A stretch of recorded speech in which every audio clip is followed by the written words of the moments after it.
คือซุมน้องว่าล่มหรือว่าคุยได้เนาะแต่ว่าท่านบ่ท่านอยากแต่งงานประมาณนั้นแต่ว่าประมาณจักปีอีกจักปีน้องจังสิแต่งงานคิดว่ายังอีกจักปีถ้ามีคนคุยแบบคนที่แบบถูกใจนะปีหน้านะคิดว่าเอาบ่ตัดสินใจเอาได้บ่ยังอีกปีหนึงนี่ได้บ่เอาได้เอาได้เนาะเอาได้อ๋อแสดงว่าปีนี้เนี่ยเปิดใจก่อนให้คุยได้เนาะแบบคุยก่อนเด้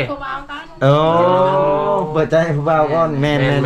นความน้องว่าเนาะต้องได้คุยให้ดนๆเนาะได้ฮู้ใจกันเนาะคุยก่อนปีนี้แต่ว่าปีหน้าแต่งได้โอ้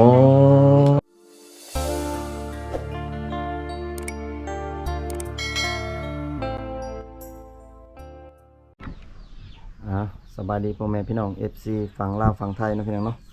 ก็ยินดีต้อนรับ FC เข้าสู่ช่องบ่าวผู้ไทยคือเก่าแล้วพี่น้องเอ้ยมื้อนี้มาหาสาวๆกับทีมงานพี่น้องเอ้ยบ่ฮู้ว่าน้องๆเพิ่นชื่อจังไดเนาะพี่น้องเนาะบ่ฮู้ว่ายังโสดหรือบ่โสดสบายดีเนาะ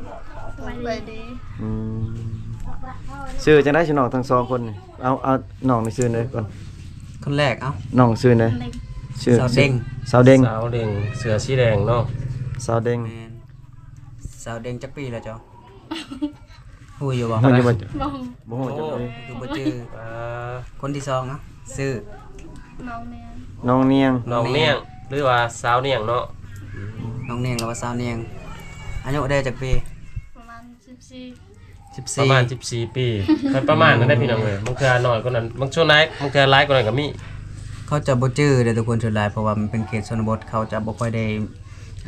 จื้ออายุเนาะแม่นๆสิเดาเอาส่วนหลายพอฮู้แต่ว่าบางเทื่อพ่อแม่บอกโอ้ยจะเกิดตอนทั้งให้อยู่หั่นอยู่นี่เนาะตั้งแต่ปีนั้นปีนี้เนาะปีนั้นปีนี้เขาจะแบบจื้อแบบนั้นส่วนหลายพี่น้องเอ้ยเอาแล้วเรื่องฐานะเป็นจังได๋ยังโสดอยู่บ่โสดอยู่สาวโสดแท้ว่าดีตัวสาวเนียงเด้คือกันโสดคือจะเว้าแห้งๆแน่ค่อยบ่ได้ยินซ้ำโอ้สมัยบ่ดีปานนั้นนี่ฮู้จังนวกๆนั่นโสดทั้ง2คนเนาะแม่นแท้บ่โสดใช่ช่วยมาตอนแรกมาจอบเบิ่งได้คันว่าบ่มีผู้บ่าวนี่แสดงว่าโสดแท้ถ้ามีผู้บ่าวมานี่ถือว่าบ่โสดเด้อบ่ว่ามันนี่นำแสดงว่าบ่โสดเนาะให้บ่เลยบ่มีผู้บ่าวไปเลยนอนอยู่ไส2คนนี่นอนอยู่ไสกลางคืนนอนอยู่เฮือนเจ้าบ่เฮือนหลังนี่เนาะอ๋อไผสินอนอยู่บ่นี่บ่น้องนางนี่พ่อกับแม่โอ้พ่อนอนอยู่นี่แม่นอนอยู่นี่อ๋อนอนอยู่นี่ใกล้กันเนาะนอนอยู่นี่นอนอยู่บนเดียวกันเลยอ๋อแม่เพิ่นนอนอยู่นี่แหละบัดซิน้องหันนอนเฮือนหลังนึงอีก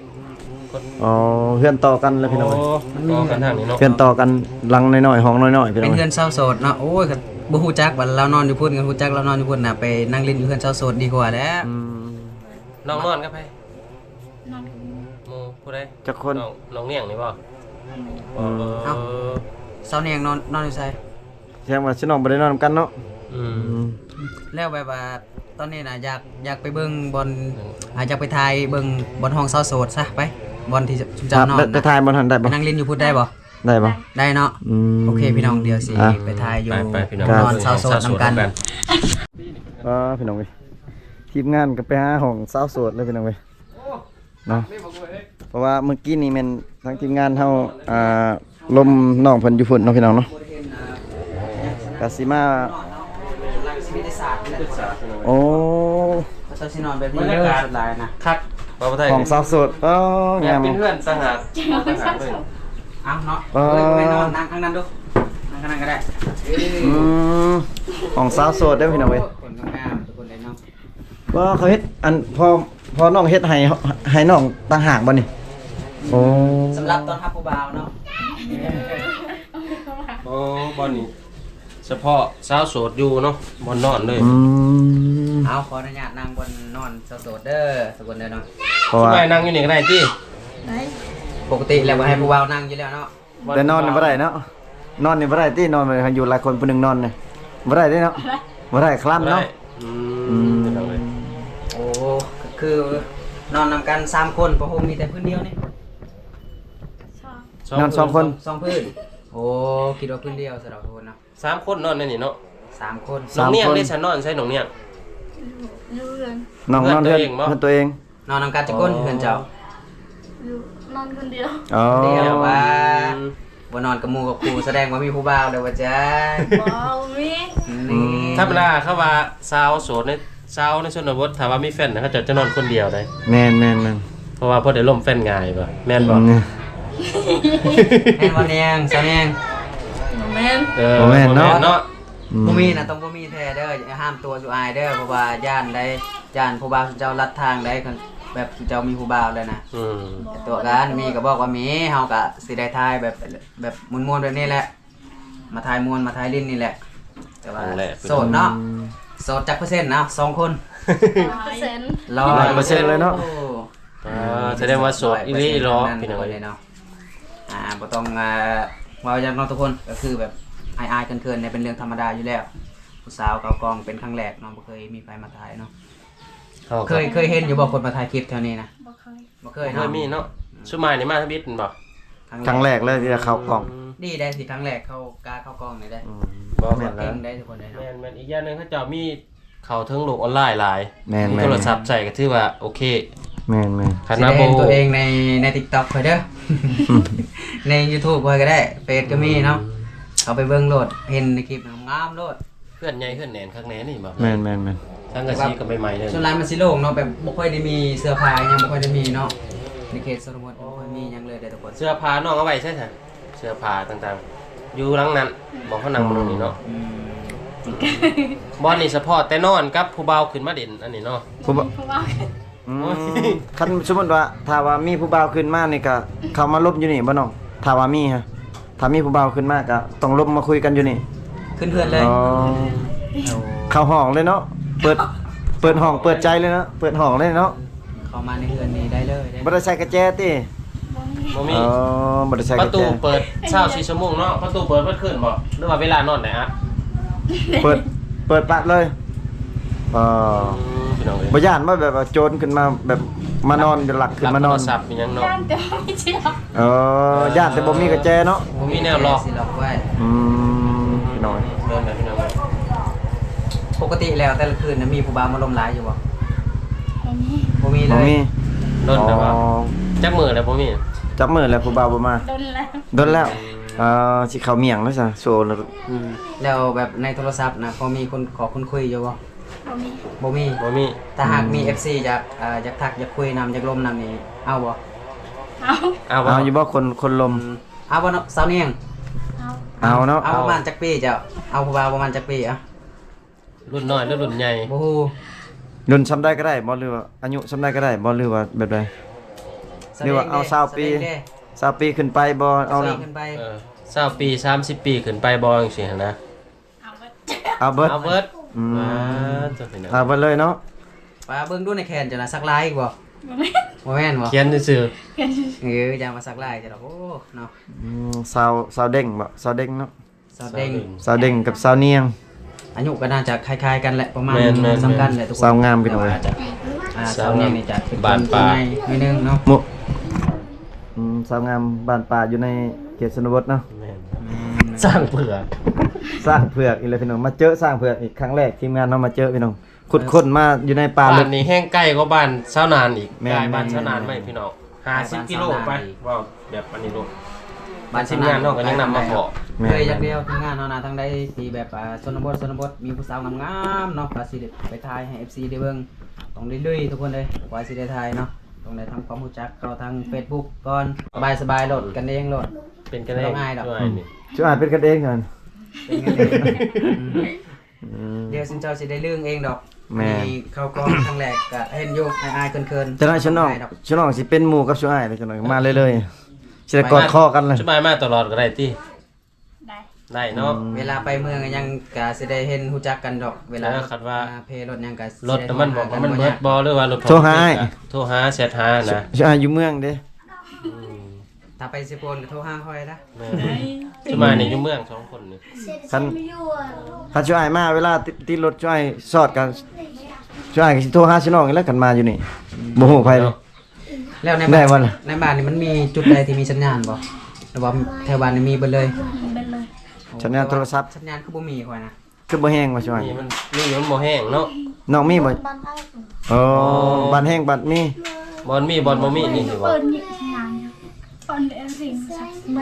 ค่อยบ่มีเลยค่อยนะ มาตึงประจักษ์เตียน แห้งเดี๋ยวของเราเห็นบ่เราโทรมันกินยังได้โทรหาหมู่ก็ บ่เทื่อถ้ามาใหม่บ่ทันลึงพื้นที่เลย แม่นๆ โทรศัพท์เฮายังจับอันนี้บ่ได้เครือข่ายทุก เครือข่ายมัน นั่นน่ะพี่น้องเอ้ย ไปยังได้ยินข่าวว่าไปแขกนะไปยังไปแขกนะบ่เช้า ได้ ได้ ยินเบียร์บ่ ไปเห็นยัง หาเราเรียนรู้ เขาไปภาษาบ้านเฮาอ่ะก็ไปยังปาตะดอ เขาไม่ยัง ปะเมียดอ๋อ ไปดินนะไปเดินพี่น้องเนาะ มื้อใดน้องไปมื้อใดน้องไป มื้อนี้เนาะ มื้อเช้า อ๋อ นี้ เช้านี้ บ้านได้น้องไป ประจักษ์เตียน อ๋อ อ๋อทุกคนละส่วนเด้อได้ประจะเตียนเลย ไกลได้เติมเนาะ พี่น้องแม่น แต่ไวเนาะเพิ่นมาไวอยู่เลย ไปไว้มาไว้น้องไปก็ไป ไปถึง กับโมมีแต่ผู้สาวกันโมกะ มีแต่ภาษา อืม คุณโซด เฮ้ย มีแต่คนโสด จังซี่เลยเนาะ กินกินข้าวเที่ยงแล้วป่ะชิน้องนี่ กินอะไร กินแล้วเนาะอืม แม่ยังกิน กินปลา กินปลา กินปลา ได้มาแต่น้ำเสบ่หรือว่าซื้อเอา เลยให้ เอ้ยให้ ปลายังปลานิ่นปลาหน่อยปลาใหญ่ ปลาจ้อย ยืดจ้าได้ยังกี่ตัน ชิน้อง เอาโลดเอาสบายโลด ชิน้องเคย จังซะเอ้ยเด้ เคยล้มผู้บ่าวอยู่บ่เนาะชิน้องเคยบ่แบบ แต่ชิน้องเป็นสาวใหญ่เป็นสาวขึ้นมานี่เคยล้มผู้บ่าวบ่ บ่เคย บ่เคย อีหลีนี่ แบบในโทรศัพท์พี่ช่างนี่บ่เคยบอก เคยล้มอยู่บ่แบบแชทซื่อๆแชทลิ้นธรรมดามีบ่ เคย อืม เคยเนาะ แต่ลงเป็นแฟนมาเคย ล้มเป็นแฟนจริงจังนี่บ่เคย แสดงว่าแต่เกิดมายังบ่เคยมีแฟน อืม ว้าเจ้าพี่นางเอ้ยเสื้ออะไรอยู่บ่คนงามเด้อนี่ บัดนี้นะถ้าหากมี FC ซุมอ้ายนี่อยากคุยนำนี่สิล่มน้ำเพิ่นบ่ล่ะ ล้มได้บ่ ล้ม สิ ได้ ล้ม บ่ บ่ ลอง ได้เนาะถ้าหากเป็นผู้บ่าวฟังไทยนี่สิเว้าภาษาไทยได้อยู่บ่ พูดที่ภาษาไทย เพราะว่าคัน FC ช่วยแล้วมีแต่คนไทยเด้ผม แม่น ว้าวคุณพูดไทยได้ไหม คนต่างประเทศ ไทยต่างประเทศ ทั้งไทยทั้งลาวเนาะทั้งต่างประเทศ แม่น เวียดนามก็มี แต่หลายๆนี่สิแม่นประเทศไทย เกาหลีก็มี ต่างไทย นี่จริงนะ เอาว่าคนเกาหลีนะ เอาเดี๋ยวภาษา บ่ฮู้ภาษาเนาะ ภาษาไทยนี่ได้เนาะชุบน้องได้อยู่เนาะพอฟังได้อยู่เนาะ ฟังได้บ่ คุณรู้จักไหม อืม จักกับจัก รู้จักค่ะ เออ ครับ เป๊ะเลยจังซี่น้ำซิปเลย แสดงว่าฮู้อยู่พี่น้องเอ้ย แสดงว่าได้อ เรียน ยู่ บ่คิดเข้า ได้ ไทย อยู่เนาะ เห็นไหม เออว่า ถือว่า ได้ โอเคเนาะมองไทยเนาะ แม่น เนาะ คือน้องเพิ่นว่ายังบ่เคยลมผู้บ่าวเพิ่นว่าเนาะ ทั้งสองคนมีไผแบบได้เข้าโรงเรียนได้รู้จักหนังสืออยู่บ่บ่มีก็คือแบบสมมุติถ้าผู้บ่าวจากทหารน่ะก็ต้องได้ส่งเสียงมาเนาะส่งเสียงแล้วว่าโทรคุยกันเลยเนาะ อืม โอ้ เขียนหนังสือแม่นน้องๆเพิ่นจะอ่านบ่เป็น ถ้า เด้อ เขียนมาพิมพ์มานี่บ่ได้เนาะบ่จักเนาะมีแต่ชงเสียงแล้วก็โทรเอาสบายเนาะพี่น้องเอ้ยแบบนั้นก็ง่ายกันพี่น้องเอ้ย แม่น ยังบ่เสียเวลา ก็ง่ายกว่าดอกเอาพิมพ์มามันสิยากมันหลายโพดส่งเสียงมาเลยง่ายๆเนาะ คือ สาวโสดบ้านป่า คือแบบชุน้องนี่ถ้าว่าแบบมีผู้บ่าวแบบเขามักเขายังก็เอาลูกเอาผัวได้บ่ซั่นเอาได้แล้วบ่หรือว่ายังบ่ได้ บ่ได้ ยังบ่ได้บ่ซั่นนี่ ยังน้อย อ๋อยังน้อยแสดงว่ายังบ่ได้แสดงว่าเนาะ โอเคโอเคเพิ่น สำหรับเจ้านี่จักปีเจ้าสิเอาผัว คิดว่าใหญ่หรือว่าผัวได้ประมาณจักปีชุบน้องคิดว่า แสดงว่าน้องเพิ่นว่า บ่คง ยังเอาบ่ได้เนาะ คงคิดเพิ่นดีได้ อ๋อ แม่น เป็นที่ดีนะ เพิ่นว่าแสดงว่าน้องเพิ่นว่ายังบ่กล้า ส่วน อยาก น้อย เอา แล้วสิเห็นแบบน้องๆเว้าแบบนี้นะ แม่นๆๆถ้าใหญ่ๆก่อนจังเอา แต่ล่มน่ะล่มได้เนาะแต่ตอนเอาเนี่ยยังบ่ทันอยากเอามันบ่ยังน้อยอยู่ ล เนาะ มได้อยู่แม่นบ่ ๆได้แต่ ยังบ่อยาก เอาคุย อ๋อ โอ้ แม่นจุด เป็น หมาย น้องนี่ได้ นะ ซะเอาได้อยู่บ่น้องเอาได้แล้วบ่ คือกันเนาะ เจ้า อ๋อ ที่ทันครับ อืมถ้าอายุ18 ปีก่อนบ่หรือว่า16 17 ปี ถ้าใหญ่ก็เนาะ ถ้าใหญ่ๆกว่านี้เนาะ ถ้าอีก ใหญ่ ปี ๆ ห แล้ น้าว ก็โตแต่ว่าของหัวใจยังน้อย แต่ว่าอายุ อายุยังน้อย ยังน้อย อายุเพิ่นว่า14 ปี15 ปีเนาะ อืม แต่บางท้องถิ่นนี่เขาเอาแต่อายุที่13 ปีพุ่นนะแม่นบ่ แม่นบางเขตเขาไปชนร้ายเขาสิเอาแต่อายุ13 14ปีเนาะ บ้านชุมน้องจักปีสังครับผัว หมูเคยไล่นะยังเด็กเอาผัว อ๋อแต่ว่าหมู่หันหลายคนแล้วเขาเอาแต่ว่าน้องนี่ยังบ่อยากเอาเนาะ อยากเอาผัว โอ้ แม่นเป็นอันนี้เป็นความคิดส่วนตัวของน้อง แม่ ๆ น เนาะ แม่นแม่น ผมคิดที่ดี แต่ว่าคนในหมู่บ้านนี่เอาได้แล้วสำนี่เนาะ แม่น แต่ว่าน้อง 14 ปี ความคิดของน้องนี่น้องว่ายังบ่ทันอยากเอาพี่น้องเอ้ย อยากให้ใหญ่ก่อน อืม ให้ใหญ่ก่อน ก็ดีพี่น้องเอ้ยแต่ว่าน้องเปิดใจให้คุยอยู่พี่น้อง คุย เอ้ย ให้ล่มเนาะ แม่น ยังมาดินมันยังไหนติการเพิ่นล่มเพิ่นคุยแล้วเพิ่นยังมาดินมาหานะ เกิด มากังเวนแบบนี้ได้บ่ ได้ เพิ่นยังมา ได้ ดิน บ่ตรงเนี้ย ตัวอย่าง มันมี FC สมัยเด้ แม่น เขาคุยกับคุณเจ้าแล้วเขายังมาดินกังเวนแบบอยากมานั่งดินแบบนี้แหละแบบสมัยมาเนี่ยได้เนาะ ได้ เข้ามาก็มาน้ำสุมายนี่แหละ ได้ได้เสมอทุกคนเลยยินดีต้อนรับเนาะ มีแต่เบอร์โทรเพื่อนชาวโสดนี่ ไผเขียนตัวนี้เนาะ โมเมนต์เบอร์โทรผู้บ่าวบ่ บ่แม่น เอ้ย เขียนแต่ตอนซื้อใหม่เพิ่นน้องใช้เนาะนี่ก็แม่นพี่น้องเอ้ย ยันว่าผู้บ่าวแบบเขามาลินกลางคืนแต่เขาเขียนไว้ว่านี่เบอร์คอยเด้อมื้อหน้าโทรหาโลดโมเมนต์บ่ บ่แม่นผู้บ่าวว่ามาเขียนตัวนี้ บ่แม่น อืม คือซุมน้องว่าล่มหรือว่าคุยได้เนาะแต่ว่าท่านบ่ทันอยากแต่งงานเพิ่นว่าพี่น้องเอ้ยแต่ว่าประมาณจักปีอีกจักปีน้องจังสิแต่งงานคิดว่า ยังอีกจักปี ถ้ามีคนคุยแบบคนที่แบบถือใจนะปีหน้านะคิดว่าเอ้าบ่ถ้าถือใจ เอาได้บ่ยังอีกปีหนึงนี่ได้บ่ เอาได้ เอาได้เนาะ เอาได้ อ๋อแสดงว่าปีนี้เนี่ยเปิดใจก่อนให้คุยได้เนาะ แบบคุยก่อนเด้ ผู้บ่าวก่อน โอ้เปิดใจให้ผู้บ่าวก่อนแม่นแม่นความน้องว่าเนาะ ต้องได้คุยให้ดนๆเนาะได้ฮู้ใจกันเนาะ คุยก่อนปีนี้แต่ว่าปีหน้าแต่งได้ โอ้ โอเค เอาได้พี่น้อง เล เอ้ย เอ้าถ้าหากว่าถือใจกันแล้วแบบอยากฮู้คาดองนี่เท่าไหร่อ่ะ ขาดองประมาณเท่าไหร่เนาะ เท่าไหร่ 30 30ล้านเนาะ ล้าน 30น้องได้ซะประมาณ นี่ยังได้ฉัน คือกันบ่หรือว่าใด คือกัน ๆเปล่า คือกันนอน อยากได้สำคัญเนาะ เป็นหมู่กันจะได้ซ้ำกันเนาะ โดย มีแต่ 30 ค่าด ล้า อน ง30ล้านได้แล้วเลยบ่ แล้วเลยแล้วเลย งัวควายได้ฉันบ่มีบ่ งัวควาย อันนั้นก็เป็นฮิตคล้องเนาะ เป็น ญาติที่ ต้อ เนาะ งต้องมีบ่ตัวน่ะมี ป งั ก ว ติ มี แล้ว ควายเนาะ เอาพัวแถวหมู่บ้านจังนี้เขากินยังอ่ะงัวหรือควายแบะ กินแม่ อ๋อกินแพ้ แล้วงัวควายเนี่ยบ่ค่อยได้กินปานใดบ่ บ่เคย อ๋อ แสดงว่าค่าดองนี่ก็ต้องรุดกินแม่นี่บ่ แม่น ค่าดองประมาณ10ล้านเฉลี่ย10ล้านถึง15ล้านคิดว่าพี่น้อง แม่น แม่น เพราะว่าเขาเจ้ากินแม่เด้คันว่าสมมุติว่าค่าดองคือสนองใน30ล้านเนาะสมมุติว่า FC เพิ่นบ่มีเงินฮอด30ล้านเพิ่นอยากขอลดนี่ลดได้อยู่บ่ ได้ ลดได้ลดประมาณเท่าไหร่สมมุติว่าลดแท้ เป็นคนถูกใจดีถูกใจชุม ถู น้ ก อง ใจ เดียว แบบจนสนองก็มักอะไรนี่ลดประมาณเท่าไหร่ ซองค่ะ ประมาณ25 เจ้าหาหรือเจ้าหลานเนาะ ประมาณ25ล้านพี่น้องลดได้เท่านะ ถ้าถึกใจอีหลีน่ะไปนำเลยก็ได้บ่ โดย นี่ถูกใจนี่ไปนำเลยเนาะ แม่นนะมีอยู่ที่บ้านชุมน้องแบบลักษณะผู้บ่าวผู้สาวเขาบ่มีเงินแต่งกันแล้วเขาเอากันเมื่อก่อนมีบ่ มี แบบเข้าไปนำกันนะ เว้ยคอยก็คือการเอา นะ ตัวที่คนแรก โอ้เอาผัว4คนล่ะโอ้เฮ็ดได้เอาผัว4คนเอาปะบ่ ส่วนหลายจะบ่ถึกกันเนาะจักปีแล้วเอ้ยเจ้าน่ะบ่ฮู้จักเนาะ บ้านได้ตอนนี้เราอยู่ บ้านประจันเตียน ที่เจ้าไปน่ะไปกันเอ้ยบ่ ผัวที่4บ่ตอนนี้อ๋อ แบบลักษณะ เก่งเนาะ เขาเอาไว้ปลาไว้นะ แม่นเอาไงปะไงเพราะว่า แบบนี้แหล้วเนาะคันบ่เบิ่งใจกันดีๆเนาะคบกันนนๆแล้วจังเอาจังโอเค คือน้องแม่นละถึกแล้วเบิ่งใจก่อนเนาะคันว่ามีผู้ลมปีหน้าแน่ เบิ่งใจปีนี้ปีหน้าแต่งเพิ่นว่าเพราะว่ารู้จักกันดีเลยพี่น้องเอ้ย ถ้าถึกใจกันน่ะรีบ่ต้องแต่งก็ได้ น้องสาวเด้งกับน้องสาวเนียงพี่น้องเอ้ย พี่น้องเอ้ยครับ แสดงว่าน้องเด้งนี่เพิ่นอยากพิสูจน์ใจแบบผู้ชายคักๆแน่แล้วเพิ่นจึงแต่งพี่น้องเอ้ย มันเป็นเรื่องปกติอยู่แล้วที่ต้องได้เบิ่งจิตใจกันก่อน แม่น แล้วเพิ่นก็เห็นทางเอื้อยเพิ่นแน่เด้ พอเป็นจังได๋ ก็ ได้ เป็นบ่เทียนพี่น้องเอ้ย สำเนียงนี่กินหยังก็แบบผิวพรรณนี่ดีขนาดเนาะ ผิวป่องสดใสอะ มีแต่คนขาวๆเด้อพี่น้อง ปกติแล้วเขากินหยังแต่เพศนี้นะ อาหารหลักมันยังอาหารหลักที่ชุมน้องกินทุกมื้อ กินตลอดนี่อาหารเมียง คือจะ กินหยังกินปลากินหน่อไม้ กินน้ำไม้กินน้ำไม้ หน่อ อาบัง ไม้ เนาะอาบัง อาบังอะไร บังอะไรบ่เด้อบังบง อาบังอะไรคืออาบังไม่รู้จัก บังอะไรเนาะ โอ้ มาแล้วมาสอบ กินทุกคาบด้วยบ่ อะไรบังกระสอบ โอ้ ทุกมื้อเลยทำไมฮะ เช้าเที่ยงแรงเช้าเที่ยงแรง ปูปลาเนี่ยบ่ได้กินบ่เหลือได้กินอยู่ที่ปลา ได้กินเต้ ดน นนเท่านึง เดินเท่านึงเนาะสิ้นงัวสิ้นควายได้ซะบ่ได้เลย บ่ได้กินเลย แล้ว บ่ได้กินเลย บ่ค่อยได้กินเลย กินบ่ถนาชุมาสิซื้อไม่กิน กิน กินเนาะ มื้อหน้าช่วยซื้อมาเอามาเฮ็ดอยู่นี่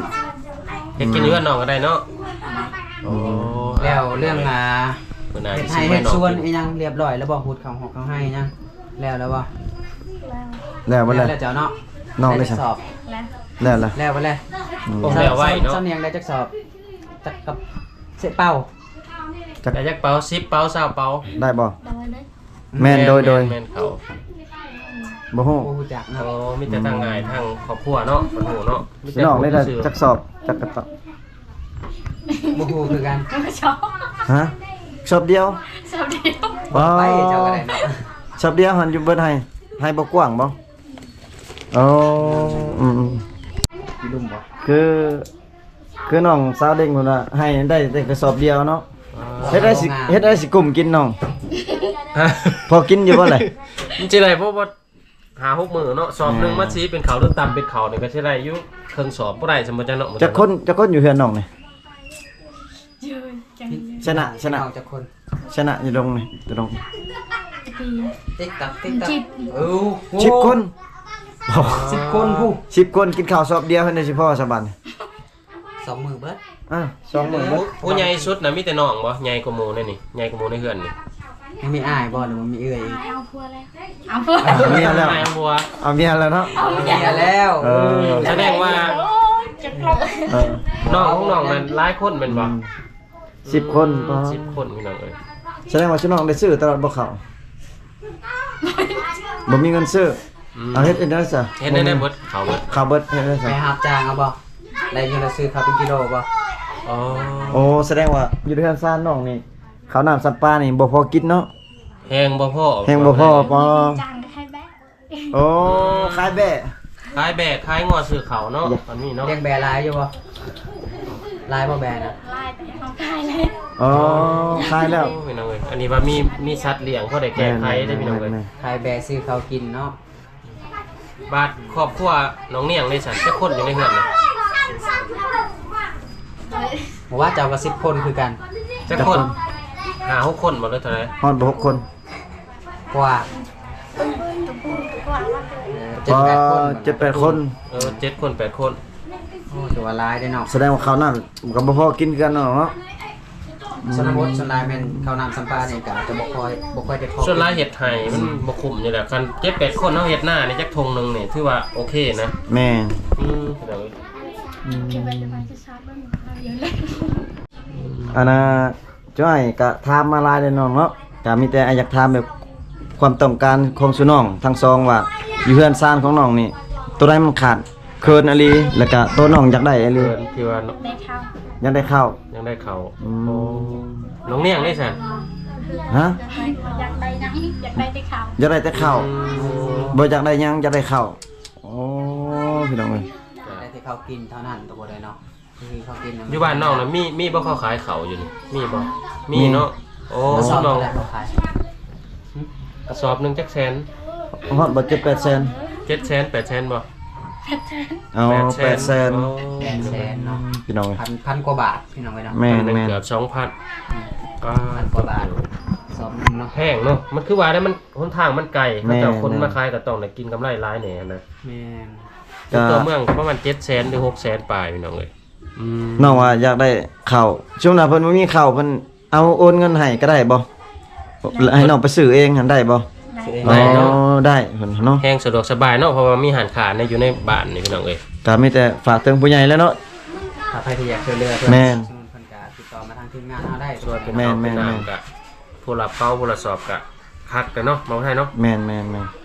อืมคือว่าบ่ใหญ่ทีมงานเนาะถือมาแต่เมืองเพราะว่ามันเส้นทางไกลกะถือมาก็ได้อยู่เนาะครับว่าความต้องการของ FC เนาะ แม่น เป็นคนซอย ถ้าเพิ่นอยากโอนเงินมาให้ทางทีมงานเฮาก็ทีมงานเฮาถือมาก็ได้ แม่นถือมาแล้วมาบอกให้น้องไปซื้อแล้วแต่น้องสิซื้อเขาแน่ซื้อเครื่องสมองสมางเนาะเอาแป้งน้ำแดงมันบ่ อืม ถือเป็นน้องเอ้ยแต่อีตัวอยู่ พี่น้องเอ้ยคลิปนี้ก็ถามน้องมาหลายเลยพี่น้องเอ้ยความต้องการน้องก็คืออยากได้ข้าวแล้วก็เงินหั่นล่ะพี่น้องเอ้ยถ้า FC ท่านใดอยากช่วยอยากเหลือก็ทักหาทางทีมงานเฮาพี่น้องเอ้ยเนาะสิ่งสำคัญน้องก็ยังโสดเปิดใจคือเก่าพี่น้องเอ้ยสาวโสดเพิ่นว่าโสดเปิดใจให้ทักให้คุยพี่น้องเอ้ยพร้อมลมพร้อมคุย แต่ว่ายังบ่พร้อมแต่งคุยไปฮอดพุ่นละปีหน้าจังแต่งได้พี่น้องเว้ยแล้วก็ พร้อมสิไปอยู่นำผัวพี่น้องเว้ยก็คือ FC ได้เห็นอยู่ในคลิปนั่นแหละพี่น้องเว้ยคลิปนี้ก็บ่าวผู้ไทยก็สิได้ขออนุญาตปิดคลิปไว้เพียงส่ำนี้ก่อนพี่น้องขอบอกขอบใจ FC ที่เข้ามาติดตามรับชมคลิปแต่ต้นจนจบพี่น้องเว้ยอยู่ดีมีแฮงเบิดสุขสุขคนพี่น้องเฮงๆรวยๆบ๊ายบายแน่